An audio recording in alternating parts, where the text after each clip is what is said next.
दोस्तों, आज हम आपको संसार के ऐसे अद्भुत शिव मंदिर के बारे में बताएंगे जिसकी स्थापना वेदों के निर्माण के पहले की गई थी।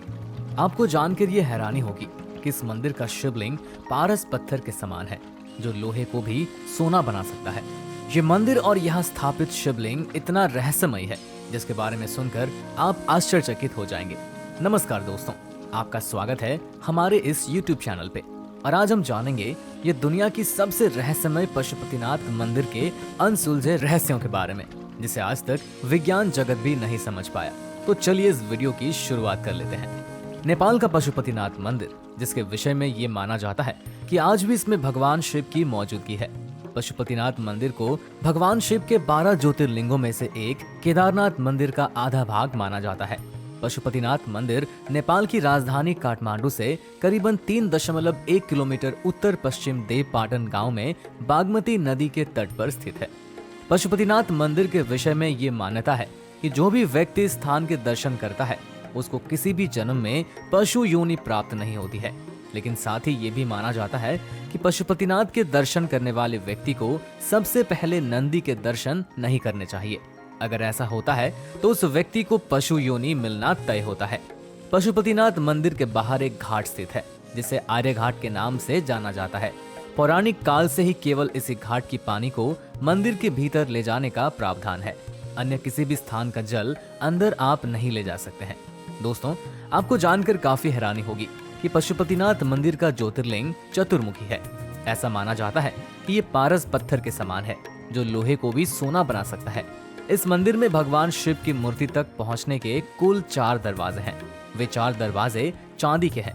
पश्चिमी द्वार के ठीक सामने भगवान शिव के बैल नंदी की विशाल प्रतिमा है जिसका निर्माण पीतल से किया गया है।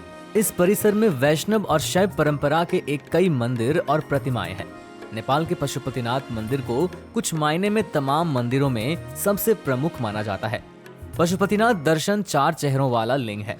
पूर्व दिशा की ओर वाली मुख को तत्व पुरुष, पश्चिम की ओर मुख वालों को सत्य ज्योति, उत्तर दिशा की ओर देख रहा मुख वामदेव और दक्षिण दिशा वाला मुख को अघोरा कहते हैं। ये चारों चेहरे तंत्र विद्या के 4 बुनियादी सिद्धांत हैं। कुछ लोग ये भी मानते हैं कि चारों वेदों के बुनियादी सिद्धांत भी यहीं से निकले थे। माना जाता है कि ये लिंग वेद लिखे जाने के पहले ही स्थापित हो गया था। दोस्तों, पशुपतिनाथ मंदिर से जुड़ी पौराणिक मान्यताएं ये भी है जिसके अनुसार कुरुक्षेत्र की लड़ाई के बाद अपने ही बंधुओं की हत्या करने की वजह से पांडव बेहद दुखी थे। उन्होंने अपने भाइयों और सगे संबंधियों को मारा था।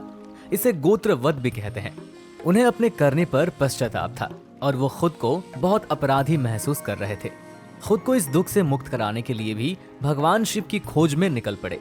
लेकिन भगवान शिव नहीं चाहते थे कि जो जघन्य काम उन्होंने किया है उनसे उनको इतनी आसानी से मुक्ति दे दी जाए।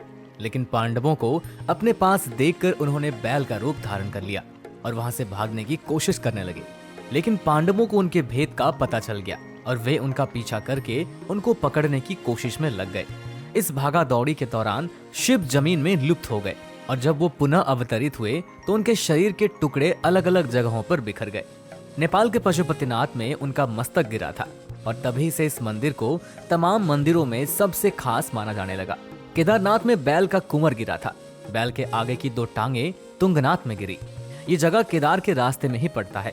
बैल का नाभि वाला हिस्सा हिमालय के भारतीय इलाके में गिरा। इस जगह को मध्य महेश्वर कहा जाता है। ये एक बहुत ही शक्तिशाली मणिपूर्वक लिंग है। बैल के सींग जहाँ गिरे उस जगह को कल्पना कहते हैं। इस तरह के शरीर के अलग अलग टुकड़े अलग अलग जगहों पर मिले। उनके शरीर के टुकड़ों के इस तरह बिखरने का वर्णन कहीं न कहीं 7 चक्रों से जुड़ा हुआ है। पशुपतिनाथ 2 शरीरों का सिर है। एक शरीर दक्षिण दिशा में हिमालय के भारतीय हिस्से की ओर है, दूसरा हिस्सा पश्चिमी दिशा की ओर है। दोस्तों, पशुपतिनाथ मंदिर से करीबन 13 किलोमीटर दूर भक्तपुर है। यहाँ पशुओं से आपको जानने को मिलेगा कि कभी पूर्वी संस्कृति कैसी होती थी। भक्तपुर एक ऐसा शहर है जिसे इस तरह से तैयार किया गया था कि यहाँ आने वाले को हर कदम पर ईश्वरीय शक्ति का आभास हो। भक्तपुर का मतलब ही यही है। तभी तो यहाँ पर हर पड़ाव पर वास्तव में एक मंदिर है। यहाँ पानी पीने की जगह भी एक मंदिर है, साफ सफाई की जगह एक मंदिर है और यहाँ तक कि बातें करने की जगह भी एक मंदिर भी है। दोस्तों, अगर आपने कभी पशुपतिनाथ मंदिर के दर्शन किए हैं तो इससे जुड़ी सभी अनुभव हमसे जरूर शेयर कीजिए। धन्यवाद।